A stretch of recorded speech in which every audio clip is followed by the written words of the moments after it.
We are delighted to be able to share with you the voices of so many incredible survivors from across the world. And if you want to see more, please make sure that you follow the JRoots YouTube channel and JRoots Facebook channel as well. We are deeply privileged and honored to have with us today Mala Tribich, MBE, live from her own home, really technologically advanced. She's up there with the Zoom. She has been doing many interviews over the last 24 hours, but she has kindly given us her time. And I just want to say good morning to Mala. While we're doing this interview, please feel free to send in questions on the live streams. And towards the end of this interview, in about 25 minutes or half an hour, so there'll be an opportunity for some of you to answer, Mala, to answer those questions for you. So I just want to begin by asking you, Mala, would you like to describe what life was like in this town, Piotrków-Trybunalski, where you were from before the war, what family life was like, and maybe paint a picture for our audience across the world today of life before the war, before the storm? Oh, life was very happy and very special. When I look back on it, it was great nostalgia. It was a lovely town, Piotrków, and lots of famous people came out of there. We had a Jewish press. We're a population of 15,000 out of general population of 55,000. And we lived with our neighbors, you know, in comparative peace, side by side. The life was very vibrant, and the Jewish life in particular enjoyed the comfort, the privilege of having a Jewish press, and therefore lots of Siddurim were printed there, and some of them are still around. So we also had a Jewish paper, and I went to school. I did all the usual things people did, but there was a terrific sense of family. And I know we always used to, the family lived around. There were actually four families. My families, like my two brothers, Helfgott, and two brothers, Klein. I was a Helfgott. My mother was a Klein. And I look back on it with great sort of nostalgia and sentiment. It was a lovely, warm, friendly life, enjoyed by friends and family. There was a sort of sense of this Jewish vibrant life. For those of you who have come with us to Poland, or those of you who visited your hometown, Piotrków-Trybunalski, so you pointed out to us once when we were there, the main thoroughfare that connects towards the site of the great synagogue, the great Shul of Piotrków. Can you recollect what that looked like on Shabbat in the afternoon? Yeah, there are lots of people strolling and with their families. Actually, some of our areas here in London remind me of Piotrków, because on a Shabbat, there was a sort of sense of peace, and people were out in the sun. Well, in the summer, they were walking, they were meeting, they were getting together. It was a sort of relaxed, it was very much the same as usual, except with the Shabbat relaxing sort of feeling. Right. Yeah. Thank you. So let's talk about the beautiful Shul of Piotrków, because this is actually pivotal to your story and the story of so many from Piotrków during the war. So if we can just show a picture of the synagogue now on the screen, Jay, if that's okay.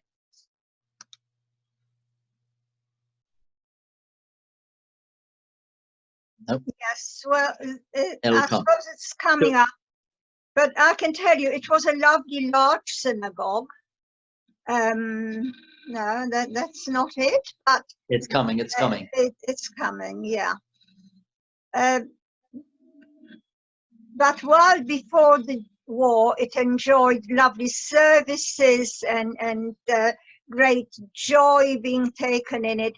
During the war, it had some of the most terrible things happening inside it. It was a place of real tragedy. Right. Okay, Jay, for some reason, I don't think we saw that. We only saw a little image of it, but that's fine. Okay, so family life, can we speak a little bit more about your parents and the family home? Well, I was a middle child of three, with an older brother, Ben, and a younger sister, Lucia. And my father was the owner, in partnership with others, of a flour mill. And my mother was a housewife. She was a full-time housewife. She was actually qualified as a milliner, but she didn't actually practice, not that I remember at all. She was running the home was quite busy with 3 children, and it was a very happy life. Very happy life. And as I mentioned before, I was very family-minded, in the sense that we used to go, my grandparents on both sides lived in different towns, and we used to go and visit. Then we used to go and visit our aunts and uncles and cousins. We were traveling quite a lot there and back. And it was a very family-orientated sort of group of cousins and aunts and uncles and great uncles and grandparents and so on. Okay, thank you. So let's fast forward to September 1939. We know that Piotrków housed the very first ghetto, actually, in all of Poland, and we spoke about that many times when we were with you. Maybe just share for our viewers your first impressions as a young girl of the Nazi war machine entering Piotrków, and how that developed into becoming the ghetto, which we visited with you last time we were in Poland as well. And memories, I guess, before deportation, of how you felt as a young girl seeing your entire world crash down. Well, as you say rightly, we were the first ghetto in Poland, and was a prototype of what was to come. It was a part of town that was still a bit dilapidated. By the 1st of November 1939, we had already been forced out of our homes into ghetto walls. We didn't have physical walls around, but it was very heavily guarded. And at some time there was barbed wire a little later on. We're not allowed in or out of it. And although we had a huge population of 15,000, the ghetto had 28,000 in it. It was terribly overcrowded. And you may wonder why. It was because the sort of area around, we were not all that far from the German border, and they immediately annexed a great chunk of it up to Piotrków, that sort of area. And all the Jews had to move out, of course, had to be made what they call Judenrein. And a lot of the Jewish people were either deported to our ghetto, or they moved there of their own accord because they had relatives or friends. And it became very overcrowded with these high numbers of 28,000. And that caused a lot of epidemics, shortage of food. We did have rations. They were very inadequate, and people used to try and obtain some extra, but at great risk. And even in the ghetto, the life was vibrant, but it was very different. The restrictions were very high. People over the age of 12 had to wear a white armband with the Magen David on it. And it didn't apply to me because I wasn't even 9 yet. I hadn't approached my ninth birthday was very close. But so I was really very young, and I had only done 3 years of schooling, and I hadn't really even started on my Hebrew schooling yet. But I did catch up later, well, on all of it, in effect. So do you remember moving into that area of the ghetto? And obviously when we visited the ghetto with you in person, you shared some very powerful memories of things that you saw as a young child in the ghetto. So is that something that you could share? Yes, well, very briefly, I mean, there were all sorts of things happening in the ghetto. We were deprived of the most basic human rights. And life became very cheap. I mean, as far as the Nazis were concerned, they had no hesitation in shooting anyone just at the most minimal thing, or sometimes for nothing at all. I remember as a child, I was very frightened of any of the German soldiers, and there was one in charge. His name was William, something similar to William, and he used to turn up with a very big black vicious dog that was actually trained to attack people in certain ways that I won't even repeat. For instance, there was someone shot in our entrance to our block of flats, and they left this man lying there for a whole week. So every time we had to go in or out of the front gate or door, actually in that case, we just had to go past this dead man. And for me, that was so shocking. I was terrified. And there were all sorts of other things. You were seeing people beaten up, arrested. There were those boots coming up the stairs, and you knew that they were coming. It got absolutely terrifying, and especially children. Maybe we were more, well, it depended on the individual, but I remember being very terrified of the German soldiers, of everything that was going on around me. Right. So let's try and move to the point where deportations start to happen, and your family gets involved with that, and obviously a critical part of your story, the tragic part of your story with your cousin, and you're hiding for close to 3 months in a place not far from Piotrków that we also visited called Częstochowa. And I know there's a lot to say, but if we can try and compress it if you can. Yeah. Thank you. Well, we did know that deportations were imminent, and people tried to save themselves.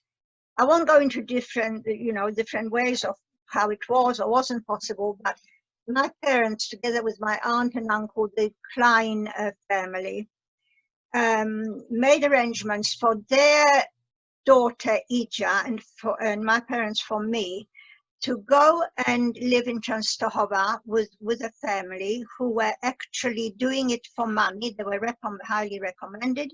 They were sort of partly German, so we were going to be even safer with them. It was all very scary, leaving home at our tender age of 10 and 11. I was 11, my cousin was 10, and we were terrified. And we got there by train eventually, and we were accepted into the family in a way. They weren't really thrilled to have us, but they tolerated us. But my cousin was so homesick, she wanted to go back, and she told this man that her parents have very good friends in Piotrków. Well, she wanted to go back, and he said she can't because the deportations are still happening. So she said, well, they have very good friends in Piotrków who are hiding her parents' valuables. They'll take her in. So he took her. I thought how happy, how lucky she was. I was languishing there for what seemed like a lifetime. Eventually, I got back, and we found that Ija was never returned. Nobody knows what happened to her till this day. It was a most tragic event. She was an only child, and of course, and her father was arrested soon after that, and he was killed in the Jewish cemetery together with other people. They were all lined up against the walls and shot, and Ija has remained a mystery till this day. Her mother survived, Then we sometimes talked about it. Neither of us knew very much. She knew a little bit more. It turned out that he turned up with Ija at that house of the good friends.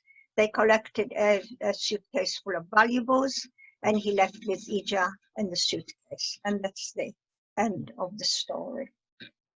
Very, very tragic. And as time goes on, I feel it more and more deeply. I just can't get over it. Thank you. We know that children suffered greatly during the Holocaust, and you were a child. But at the same time, they showcased, at many different times, incredible bravery. Not only if it meant smuggling themselves out of the ghetto in order to smuggle in food, but sometimes they had to take decisions which really they had to dig deep in their reservoirs of bravery and courage to do that. And there's a part of your story where you had the chutzpah, as you say it, or the audacity to speak to a German about going back to the house, if you recall, and the dilemma that was put before you regarding your cousin. I think that's an important part of the story to share. Yes, well, you see, after I returned to the ghetto, lots of other people returned, and the Germans were aware of that. They turned a blind eye because they're waiting for us all to be back. And when they thought we were, they started rounding us up. They stormed into a room where I was with my family, my mother and sister. My father and brother were at work. They had jobs, and there were lots of other people there with us. But they stormed in, took everybody away to the synagogue, but they left me behind because I was in bed, and my mother said I wasn't well to the men, the Jewish policeman in charge, and he immediately said, that's all right, you can stay behind.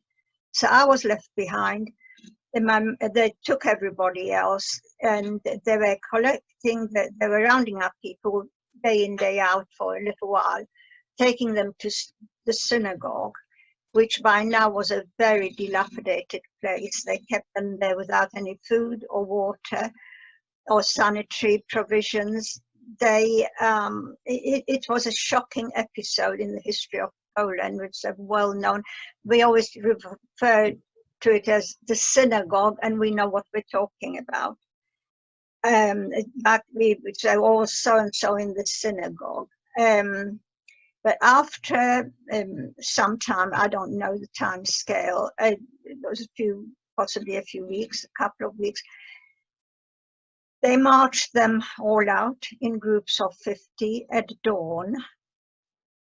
They marched them to the local forest called Rakov. The first group found their communal grave ready waiting for them. The others followed, and they were killed in the most horrific way. Something that's very well documented. I never describe it. I can't bear to do that. But it's well documented in many books. There were the killings in the forests that took place all over Europe. So that's how I lost my mother and sister. Then my aunt, a Helfgott aunt, was taken away screaming. She was she was rounded up and deported, and she had a 5-year-old daughter. And so she said, who look after my child, as she was being taken away. By then, I was the only female member of the Helfgott family left, and it was down to me. So I had the responsibility. I was 12 and she was 5. Then there was yet another, the ghetto was eventually liquidated, and there was another search for some illegals. There were still the workers who were going to, there were now, out of the 28,000 people, there were now 2,400 left. And they all had a job in these 2 factories. They're not factories, they're enormous concerns. One plywood producing, and one was a glass works. And they, so they had the jobs, but they rounded up whoever they could find still in the ghetto, my little cousin and me among them, we were standing outside the gates in a column. They were picking people up and loading them all onto trolleys. And as the column was sort of getting shorter, I looked to my right and noticed a German officer who was obviously in charge. He wasn't doing anything, just standing there. I stepped out of the column. I went up to him and said that I was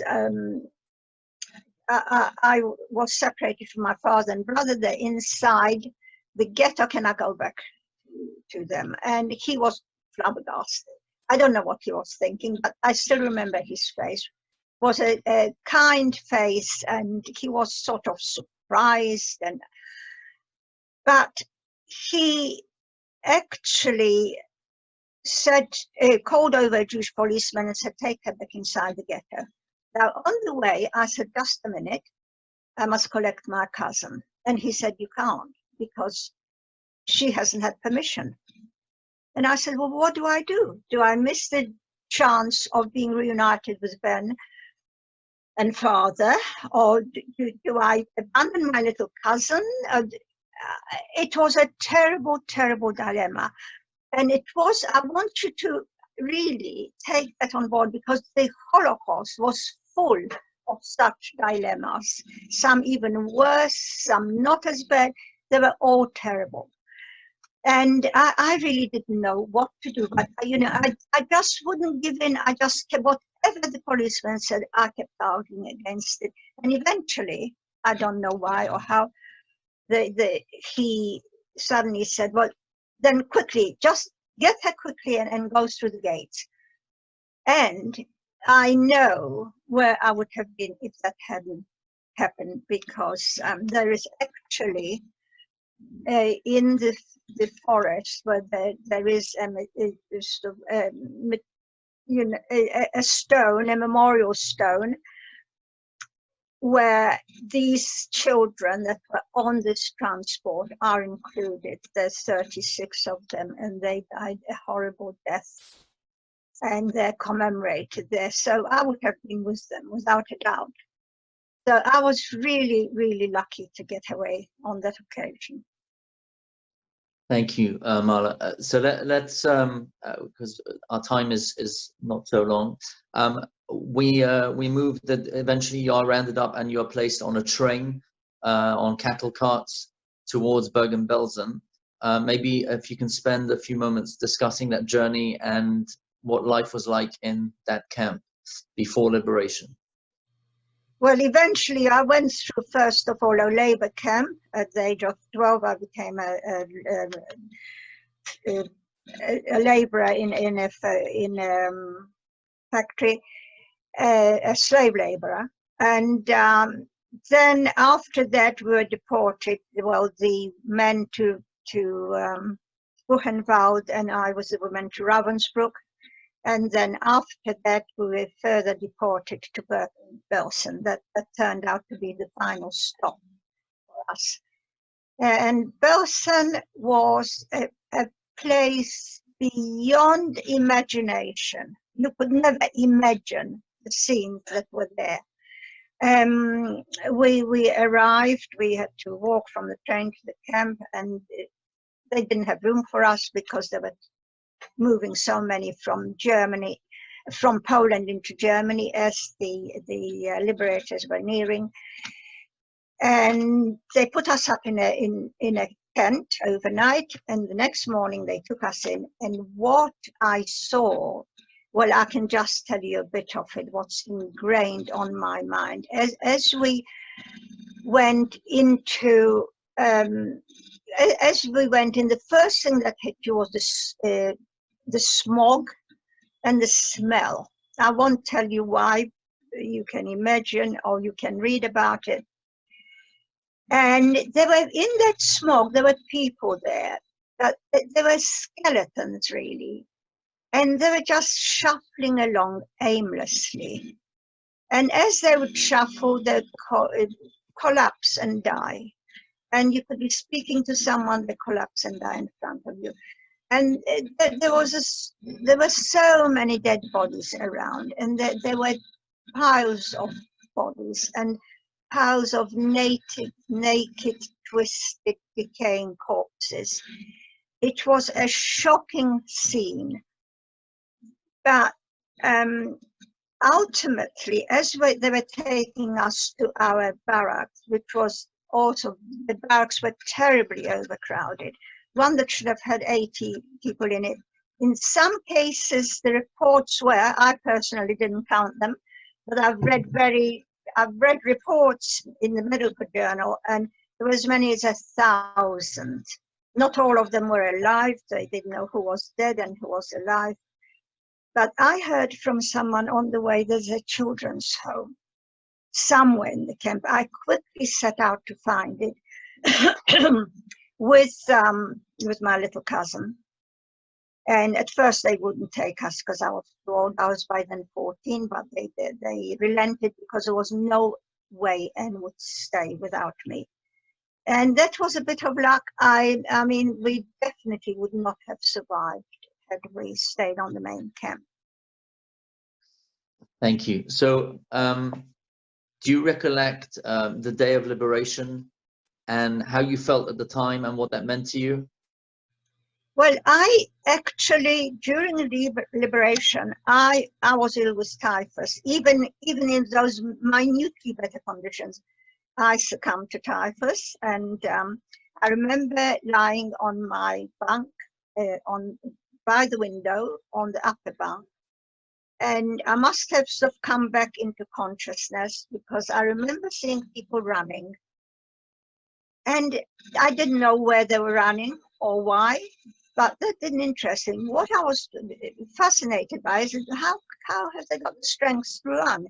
Because typhus is such a terrible, debilitating condition. It deprives you of everything, all your senses, your strength, everything, as I said. So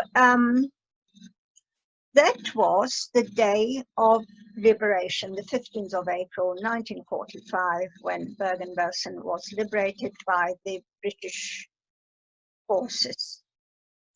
And well, that was liberation. What did I feel? Do you know that one was a bit numbed by the whole experience? And I didn't feel anything at first, but as I came back to myself, became more of a thinking being, of course it was very painful. It wasn't the joy that people would normally experience, that people did in this country. There were parties in the streets. It was nothing like that. It took time to somehow come to. And then, of course, when you did, you started realizing, well, who's left? Has anybody else survived? And ultimately, I found that out of my family, my brother, Ben Helfgott, was the only other survivor. So there were the two of us ultimately left at the end of the war. Mala, thank you for your story. One of the things that we experienced together, I think Jay can bring this up, is when we brought you back to Piotrków a couple of years ago for the first time, you visited your home, which you hadn't visited for 70 years. And sadly, we didn't get in, but I want to show that 1-minute clip just so that people could see the emotions come through. See if Jay can bring this on now. See if this works. It's not coming on. No, it's not working. Hold on.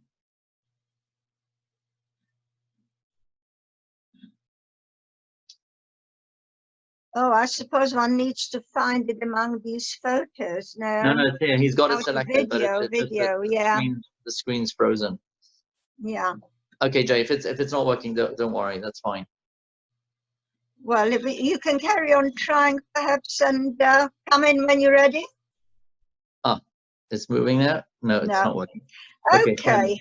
And so Mala, I want to thank you. I just want to ask you, with your infinite wisdom here, if you had a message to leave this next generation, with everything that you've been through and everything that you've experienced, I often say about you that when you travel to Poland with us, you unbelievable is not the word, but the fact that we can't keep up with you at your very young age, so vibrant, so healthy, and Hashem should give you the strength for many more years to continue to inspire and educate.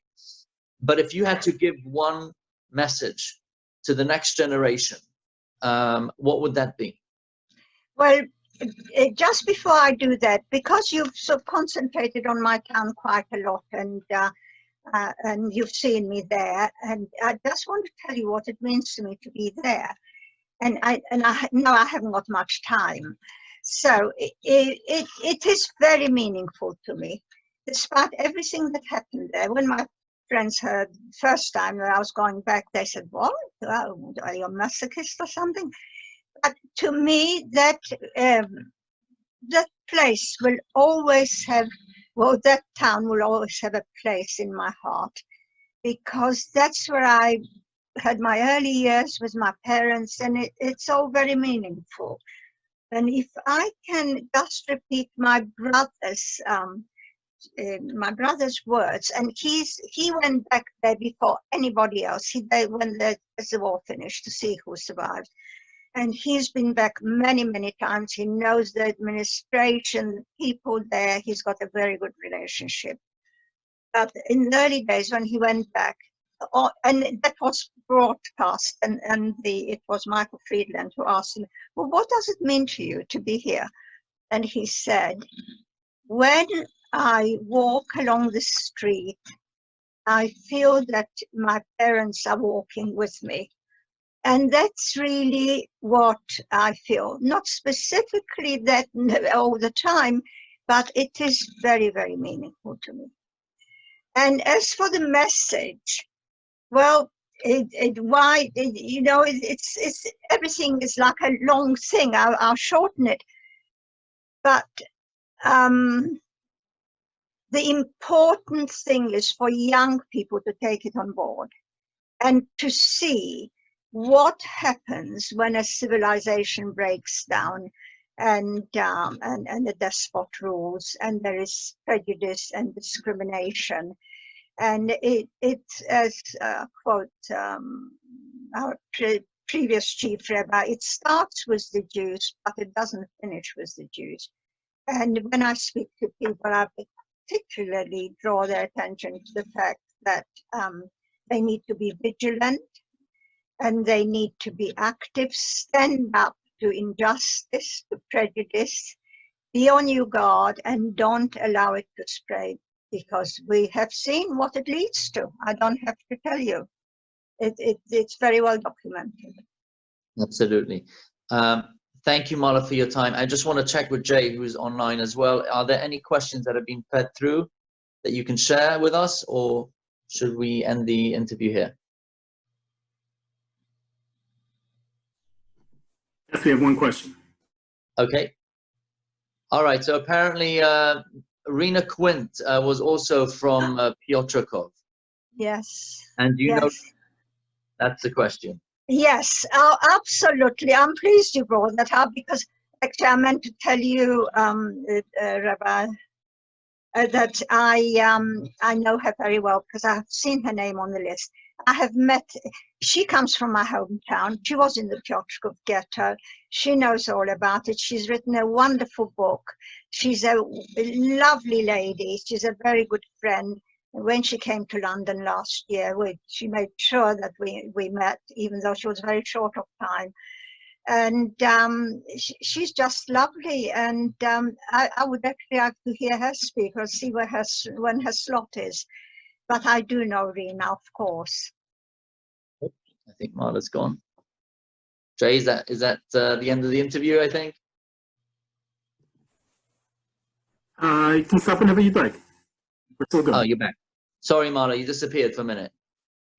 Mm-hmm. What were you saying about Rena Quint? Oh, well, did you get none of it? Because I don't want to repeat myself. I didn't hear. I don't know if... You didn't hear it? No. I was just saying what a wonderful person she is. She comes from my hometown. She was in the Piotrków ghetto. She's quite a bit younger than I am, and we met after the war, actually at Yad Vashem, and have been in touch ever since. She always invites me very warmly to come and stay with her, and I actually have done. And she does a lot of very important work. She's written a very good book about her life story, most interesting. And she's just lovely. She's a very good friend.